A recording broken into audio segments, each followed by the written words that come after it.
Hello guys, and welcome back to my YouTube channel.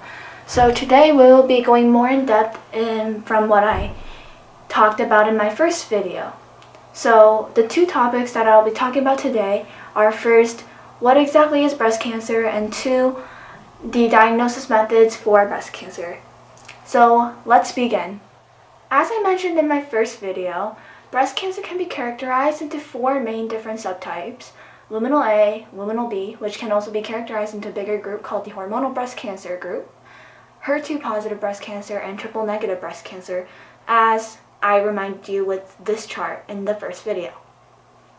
However, more than the cancer subtypes, there is also a thing called the stages within each of these breast cancer subtypes, as shown here. So if you search on Google or just any search engine, you'll be able to find that the survival rates, especially for stage 4 and stage 3 breast cancer patients, are very slim. However, I kind of want to remind you guys to look at the positive parts of that statistics. So even if a statistic in some paper might say that a stage 4 breast cancer patient only has a 5% chance of surviving, that means your mom and your parent that has breast cancer could be the part of the 5%. And as I mentioned also in my first video, just the whole outlook and how you view specific things, especially with these statistics, determine the longevity, I think, of your parents.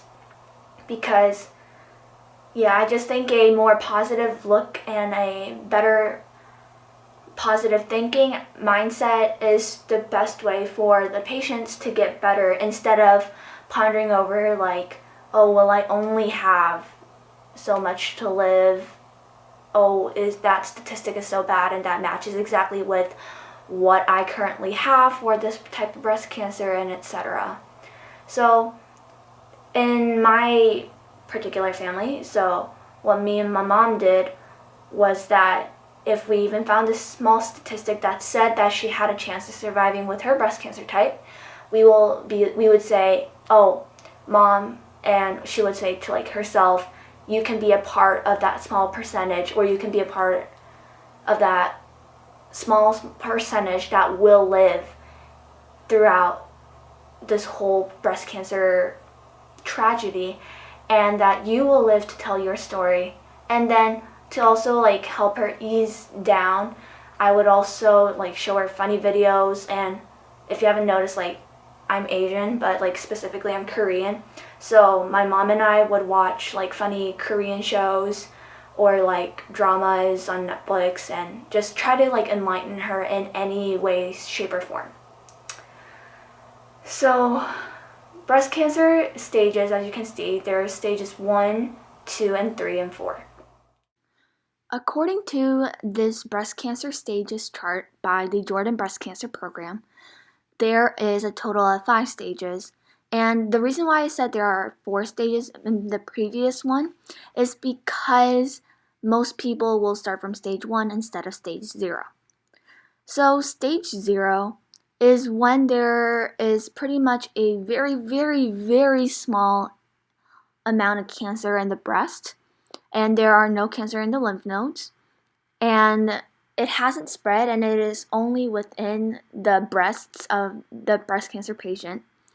And this EV, also known as the extracellular vesicle, is to kind of show how much it has spread, because these vesicles usually transport materials, especially if it is for cancer. So it has no cancer related extracellular vesicles, and the 5-year survival rate is 100%. And stage 1 breast cancer is almost the exact same as stage 0, except the tumor size is now only less than 2 centimeters compared to stage 0, where it was very minuscule.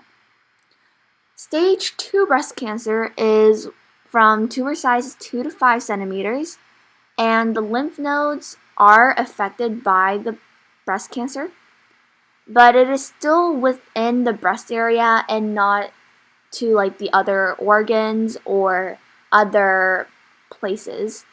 And yet again, the extracellular vesicles, there are like none. But then the 5-year survival rate now is 87%.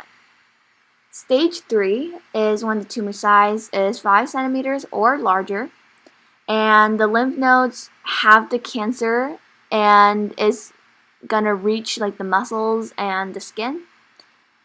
And the spreading for stage 3, it is still like within the breast, but it is just more like spread throughout the breast. And then as for the EV, there is also no EV. And then the 5-year survival rate is a 61%. Now, stage 4 is, as you can see, the worst type of stages for among all the different stages. So the tumor size can be any size for this stage, and the lymph nodes are affected by breast cancer, and the spreading, it has spread to the outside of the breast area, so it spread to other organs, other parts of your body. The extracellular vesicles can be found, and the 5-year survival rate is 20%. However, again, I just want to say, even if you have stage 4 breast cancer, even if your parents may seem like it's hopeless, just remember that 20% will still survive. And I believe that if you have enough faith, you will be able to be a part of the 20%. The second topic will now begin, and the second topic, if you don't remember, is going to be about the breast cancer diagnosis methods. So, in breast cancer diagnosis, a person will usually get it once they reach their 40s. However, women that are at a higher risk, either because of their genetic conditions or because their family member had breast cancer, the American College of Obstetricians and Gynecologists suggests that the women in their 20s to 30s should get their breasts checked by a doctor or a nurse every 1 to 3 years until they reach 40, and then from 40 they should get their breasts checked every single year. So then, what exactly are the diagnosis methods and what can I expect from it? So, in the first step of getting your breasts checked, there can be either a mammogram or an ultrasound.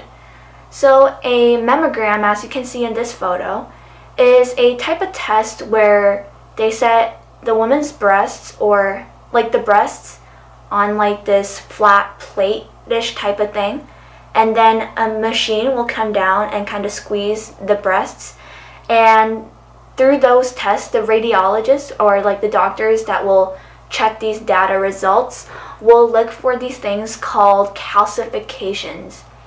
And through this, they will examine the changes that they see from a normal person's mammogram results, and they will determine whether you or the patient in general will have cancer, breast cancer, or not. Ultrasound, or otherwise known as sonography, is this test for the breasts that use sound waves in order to create an internal image of your breasts. And through these internal images, doctors, radiologists will look at these results and determine if there are any odd looking bumps or odd looking things within the breast to determine whether that could be cancer or not. And although these results are usually what the next step is based off of, sometimes the ultrasound and mammogram, because it is human made, may not be like 100% correct. So even if you get a yes, you have breast cancer for the ultrasound, for your mammogram, you might have gotten a test that said, no, you don't have breast cancer. But even in these cases, doctors will usually choose to go to the next step, which is doing a biopsy. So next up is the biopsy for the breasts. So a biopsy is when the doctors will take a small sample of the irregular breasts and then take it to a lab for a laboratory experiment to determine whether this whole irregularity is actually cancer or something else. If it is determined as cancer, this is the stage when patients will be able to find out what type of breast cancer they have, because when they're doing the laboratory experiments, they'll usually have like the ER, PR, and the HER2 markers for it. And for the breast biopsy, if it comes back as a positive, which means that the irregularity was breast cancer, then most likely the doctors will then do a lymph node biopsy. So what this lymph node biopsy is that they will take a small part of your lymph node, because the breast, because it is dangerously close to like the lymph nodes, which can be used to like cancer spread throughout the entire body, they want to make sure that it hasn't gone to the lymph nodes yet, or if it has, then they'll set up a faster procedure to get it treated as soon as possible. So then after you get the biopsies done and it comes out as positive, and especially if you get the lymph node biopsy as positive, then the next scan that they will do is called the PET scan or the MRI scan. And oh, by the way, the PET scan and the MRI scan are two different types of scans, and I will explain them both. So the first of the two scans that I'll be explaining is the MRI scan. The MRI scan, short for magnetic resonance imaging, is a type of scan that is used to take the internal pictures of your breasts. And how this works is that the patient will usually lie face down as shown in the photo that I have put up, and then they will go through the scanning process. And then later, when the data comes out, the pictures will show up like this. And then from here, if a patient had breast cancer, you'll be able to see the abnormalities, and then from there, the radiologists or the people that will analyze the picture will determine how far the breast cancer has gone and just what the abnormalities of the breasts were. The second scan that I'll be talking about is the PET scan, as you can see in this photo.